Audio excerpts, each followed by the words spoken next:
Well, good morning, YouTube friends. My name is Jim, and welcome to my channel, Off-Grid Living with the Bennetts. So what the plan is now is this whole area yesterday was firewood. I had 6 face cord of wood here, and I moved it all out. And I put it in my shed for storage for the winter, next winter, which gives me almost 12 cords of firewood right now. And like I say, it's early in the year, so I got lots of time to gather a bunch of dead stuff. So what the plan is today, I want to clean up all this bark. I'm going to take this bark, I'm going to take it out in the bush, and I'm just going to throw it down on my trail. Just gives it something to walk on. But the plan is get rid of all this bark, clean this area up, put my fire pit in here. With my fire pit here, I got a nice, beautiful view of the lake. I'm close to the house, so I can zip in and grab some hot dogs, and we'll be in good shape. So follow along, and that's what the plan is.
Well, there you have it.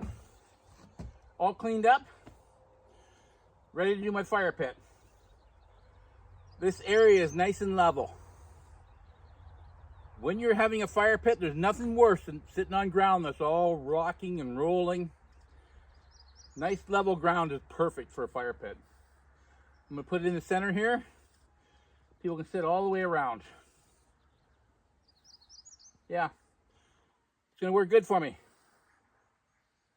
Talk to you in the next video.